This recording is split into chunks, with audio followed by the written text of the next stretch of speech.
Hello guys and welcome back to another video, and today I am going to be doing a video, what if Asia went to war? Now, I know these sides are confusing and I don't know what the actual sides would be. I guess nobody would know for sure, but the consequence of the invasion is that China will declare war on Russia, and then everybody joins in from there. Of course, the West and India, Vietnam, all of them would be on the blue side. Also Russian allies would be on the blue side. But there's some people that would rather prefer stick with China. So this is what we got. You can fight me in the comments, because I don't know, but you don't know what would happen exactly either, so I guess you can't fight. Now, Mongolia would be a toss-up. They could go to China, but I put them for Russia for simplicity, because I feel like they're more aligned with the West. And with all this out of the way, let's get into the scenario. Since it starts out with China and Russia, we will have them starting to invade, and they try to blitz through Mongolia. They'd probably have a massive force, so it's going to be something more like this, with them just pushing right through. Because, of course, China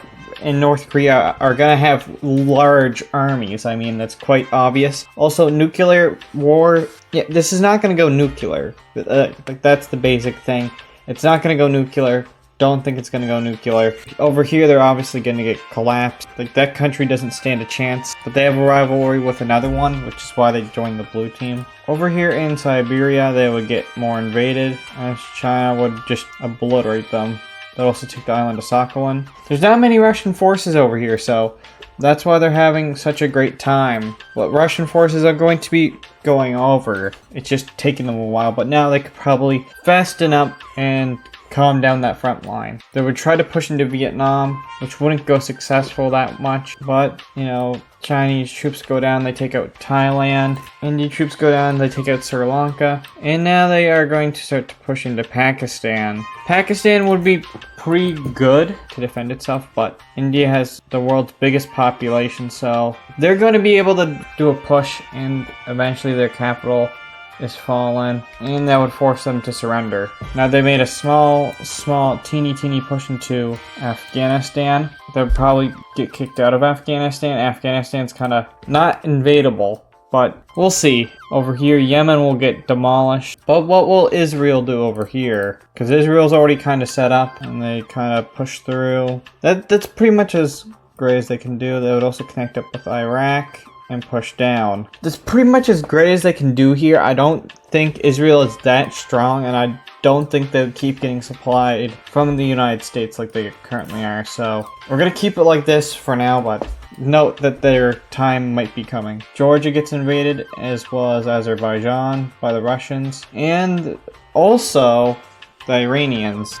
So yeah, Syria will pretty much collapse, and they're going to push into Turkey. But we'll just say, for simplicity's sake, that Turkey will be able to hold it out. From here, we see China going in, doing a landing in Taiwan, capturing the whole island, and North Korea will just storm down and take South Korea. There will be a hole in the Russian front line, causing Chinese troops to be able to push through. Now, their goal is, well, it's easier to invade upwards than it is to invade like this, but their eventual goal is to capture Moscow, or just deplete all their troops. But over here, India would try to push into China, which would go decent, but these are mountains that probably all die from being up in the mountains, so eventually their progress would not go well. But eventually they try to do something right there, through the little nook that there isn't mountains. The Arabian troops will go back and push down Israel. They do surprisingly well, because I feel like they have a bit more of a fight in them. Russia has to pull troops, so Turkey gets to liberate itself. Pretty cool. And the Philippines start getting navally invaded. But China doesn't get to do that much to the Philippines. I feel like the Philippines, despite getting invaded by a large force, would be able to hold out. Vietnam would push China back, and they would start to invade their neighboring countries. Vietnam knows how to fight. I mean, we saw that before. It also managed to capture that island, and the West would be able to re-liberate some land. And over here, we'd kind of have a crisis on the red team, as, yikes, them connecting up like that would be catastrophe. So they flooding troops down, but either way, they still managed to link up. They send a couple divisions down, and they go and capture all that. It's really looking well for the West here. Like, the majority of the strong countries are now on the West side. Which is, yeah, great for the West. Not great other way, but they managed to push back because the red team's also strong, and they managed to capture a bunch of islands over this way. They managed to recapture Taiwan and push Vietnam and all of them out, as well as recapture their island. From here, Israel would fall and the red team would be able to link up. Now, Iran wouldn't fall that easily, you know, so I feel like they couldn't do an actual invasion of Iran. That would just be really silly. Iran is easily fortifiable. But the red team managed to push into, what is this, Turkmenistan? I think this is Turkmenistan. They managed to push through, capturing the country. They managed to get their forces through and almost capture all the Caucasus, but not all of the Caucasus, you know. Iran can still fuel with some troops, as well as India. Now, what is the plan going to be? Like, this is a pretty stalemateable war, so I feel like India would build up a large amount of troops, monstrous amount of troops. And the goal is to push into China here. So they'd flood in and push over. This is millions of troops. And they'd manage to make a lot of ground here. But their forces would start to deplete, so they have a smaller force, but they would still manage to make some ground. Pulls out troops from this front, which allows them to make a naval landing, and they would manage to liberate South Korea and push up into North Korea. Now note that nukes aren't here in this scenario, but I feel like eventually China would manage to stabilize that front. The troops over here would have their mission, so they'd go through here, and now they'd start launching the mission of capturing Moscow, which I believe is right there. So they'd start a spearhead, but Putin would know they're coming, and he'd probably send a force to obliterate it. But since there's already a strong force up here, they would fortunately be able to capture the city. Now this wouldn't immediately cause a Russian surrender, I don't think. They have other cities, but a huge blow to Russian morale nonetheless. They eventually have to pull troops, causing the Caucasus to fall to the red team, as well as Iran is starting to get invaded. Afghanistan's just waiting here, but I feel like they'd eventually manage to push some troops out into Iran. But Iran has held up for long enough. There's like rebellions, you know. The government's not stable, so I'd say they could fall. That's a very possible thing that could happen with Iran. Like, you never know. I'm not saying that it's extremely realistic.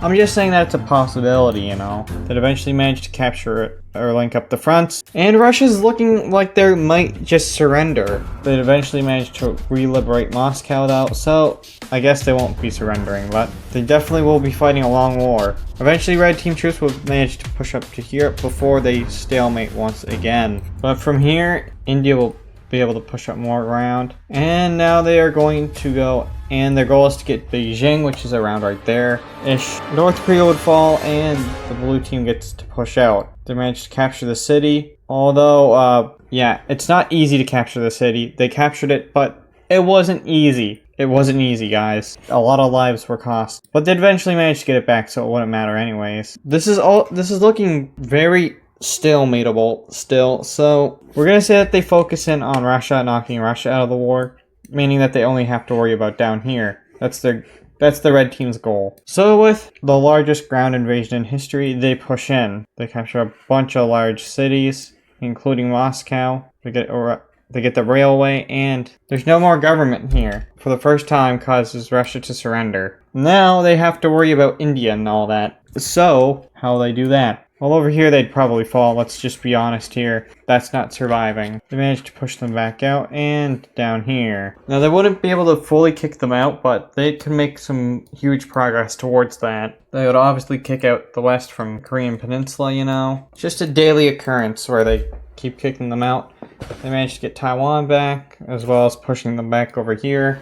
Eventually they'd have to push them all the way out, and yeah, the troops just have to go back to their homeland. But they have special unit forces which will go right on in, and they will have a better time, but not a great time at conquering Vietnam, as they would still get their butts whooped, and you know, Vietnam is never easy to invade, so they were not going to have a great time. Pakistan would eventually get liberated, causing Kashmir area to go to the red team entirely. Now they'd send up some expedition forces to capture Nepal, Bhutan, and push through, although that push would be, surrendered. They'd get their butts whooped. They can't do everything. But they'd eventually manage to push through here and connect up the front lines. And from here, this is kind of like the collapse of the blue team. Like, they've wasted all their troops now. So, yikes. They managed to push through, and the goal is to capture Delhi, which would eventually have to fall. Because, sure, India has the world's biggest population, but the red team was just built different when it comes to war. So,